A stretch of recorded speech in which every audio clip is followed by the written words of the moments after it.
Assalomu alaykum. Robocon testdagi 10-49-masalani yechamiz. Omadsiz chipta. Masalan, shartini o'qiymiz. Komil juda irimchi bola bo'lib, u poyezdda ketish uchun chipta sotib oldi. Endi uni bir savol qiynamoqda. U chipta omadli yoki omadsiz ekanligini aniqlamoqchi.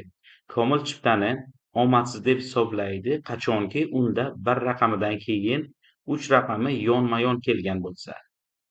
Ya'ni 13 soni biror joyda kelsa deyapti, omadsiz hisoblaydi deyapti. Masalan, mana 13 bu yerda bormi? Shuning ichida demak omadsiz chiqdi deb chiqarishimiz kerak.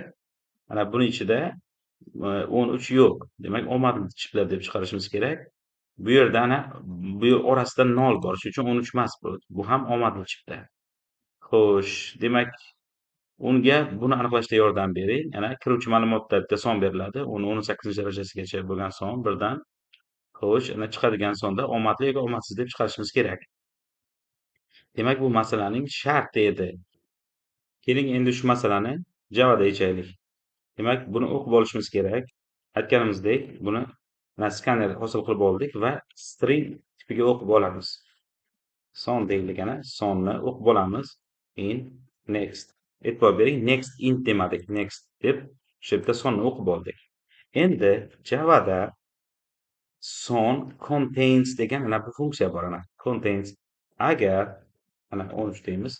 Agar shu son ichida mana 13 bu ham substring deydi xuddi. 13 yozuvi bo'lsa, unda bu rost bo'ladi, to'g'rimi? Nima qilamiz shunda? Ekranga chiqarishimiz kerak. Omadsiz deb chiqarishimiz kerak ana. Agar 13 bo'lsa, mana bu yerga omadsiz deb chiqarishimiz kerak. Aks holdachi mana bu yerga omadli deb chiqarishimiz kerak bo'ladi. Bo'ldi, tamom. Demak, nima qildik? Skaner bu yerda hosil qilib olingan. String tipda o'qib oldik. E'tibor bering, bu string tipda son deb nomlangan bo'lsa ham, ya'ni satrli tipda. Va o'sha satrning ichida ana buni ham bitta satr deb o'ylang, substring satr deb o'ylang, kichikroq satr deb o'ylang. O'shaning ichida bor bo'lsa, omadsiz chipta bo'ladi, aks holda omadli chipta bo'ladi. Keling, ishlatib ko'raylik shuni.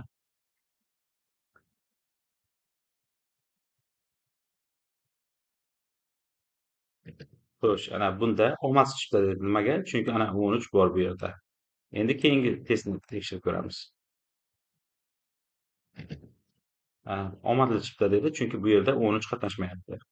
Keyingisini ham tekshirib ko'rsak bo'ladi. Mana bu yerda ham omadli chipta dedi. Endi buni olib baholash uchun yuboramiz.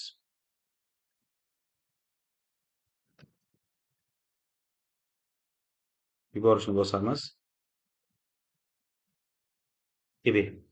E'tibor bering, bu yerda xatolik dedi, chunki Python tanlangan ekan. Uzr. Mana Java'ni tanlab qaytadan yuboramiz. Va ana endi testlar davom etyapti.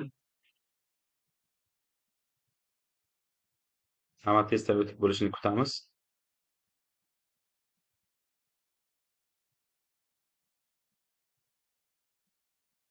Accept bo'ldi, bu degani to'g'ri degani.